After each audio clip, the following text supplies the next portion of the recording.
My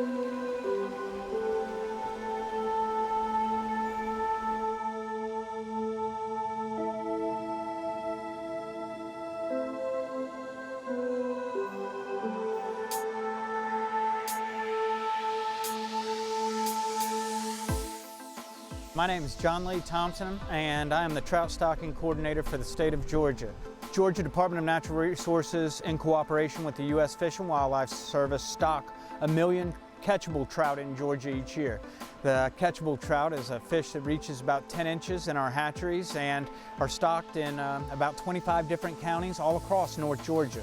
If you were to draw a line from Rome through the Dahlonega area to Toccoa, any water on public land above there is probably trout water in Georgia, and is where most of these fish are being stocked.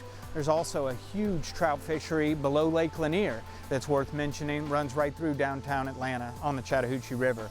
So we have all this wonderful cold water resources here in Georgia, but our water chemistry makes for slow growth of wild trout. So in order to supplement the wild trout population and support all the fishing pressure we have in Georgia, we grow 1 million fish in our hatcheries and stock them all over in Georgia. Lake Burton Fish Hatchery is one of 4 trout hatcheries located in Georgia and is one of our grow-out facilities operated by the state. It's what's called a flow-through hatchery, and that means we divert Moccasin Creek out of its original stream banks. The water passes over the fish one time, and then it's returned back to its original creek after passing over the fish. We typically will grow about 325,000 fish there each year. Trout, probably about 80% rainbow trout and 20% brown trout. When we were at Burton earlier today, we saw some small fish on the hatchery. Those are fish that will actually be stocked in 2019. We also saw some fish that were 10 inches and will be stocked, 80–90% of them will be stocked between now and July 4th. Our stocking schedules start regularly. April, May, June is when the majority of our fish hit the water. There's a couple different reasons for that. One is to make space for fingerlings for the next year in our hatcheries, but also that's when trout fishing is best in Georgia. Our water quality is the best, our flows are high, and we're managing all these public water bodies that these fish are hitting as put and take fisheries. We're putting these fish out for folks to catch them and take them home and eat them. We don't expect them to go out and reestablish a wild trout population. We have plenty of great wild trout populations in Georgia, but that's not the goal of our program. Our goal of our stocking program is this put and take management of these areas. So, our day basically started at the hatchery. We watered up a truck. We established what's called a sample count for all of our fish inventories that we were going to pull out of today. We counted 50 fish and weighed them. We did that 3 times to establish a fish per pound. Then we knew today we wanted to load our truck with 1,800 trout, and we knew how many pounds to put onto the truck. So after we got the truck watered up, we visited a couple different raceways, and some fish that we put on the truck, or the majority of the fish we put on the truck, were part of our regular catchable program. Today they averaged about 11 inches. We put some big fish on our truck to support our big fish program, which was the Chattahoochee River in Helen and the Smith Creek Delayed Harvest section. Both of those areas got that big fish element. So we loaded all these fish on the truck and started our stocking run. It took us probably about 3 hours to unload that 1,000 pounds of fish. And fishing will be great here at Unicoi and in Helen due to our efforts today. And John Lee, I'm sure with the people watching at home, they're probably wondering about the way you guys insert or place the fish into the water. Obviously, we saw John Lee out there with the net throwing them into the water.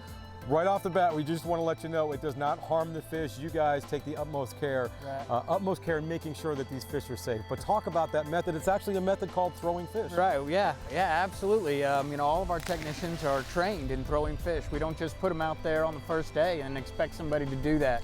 It takes about a year to learn how to, there's several different throws. Sometimes you throw them underhand, overhand, but as long as the fish hit deep pools of water, they do great. There are some places out west where they drop fish out of airplanes. There's sometimes we use a helicopter to hit remote areas. So like I say, as long as these fish are hitting the water, they're doing just fine.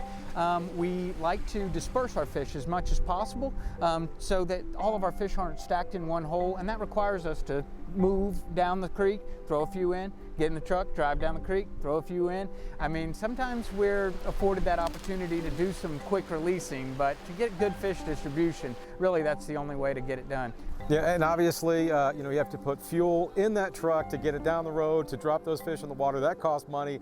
One of the ways, anglers, in which you can help is by buying one of those license plates. Talk about that. Right, so there is a special funding mechanism for the Georgia Trout program, and that is the Trout license plate. You know, the license plate, I believe, costs about $25. $20 comes and has to be spent on the Georgia Trout program. We've purchased all of our stocking trucks with that. We've purchased trout feed to make our fish larger. We also support, you know, so it's used in the hatchery program, but it's also used in the wild trout program. We use it to buy supplies and labor to build stream structures for wild trout. So it's an extremely important mechanism. The other most important mechanism is, for conservation purposes, is buying a fishing license in general. That money, you know, when you buy a paid fishing license in Georgia, you know, you may have spent $5 on a daily license, but that money comes back to us in federal match by tenfold. So really, in order for us to get that federal reimbursement, we have to have you as a paid license holder, which is very important to us and funds not only the trout program, but all of DNR's programs. Well, John Lee, I cannot thank you enough. Yes, Learned a sir. lot today. It was a blast driving around with you. I so appreciate it. I do appreciate it. It was fun. Thank you.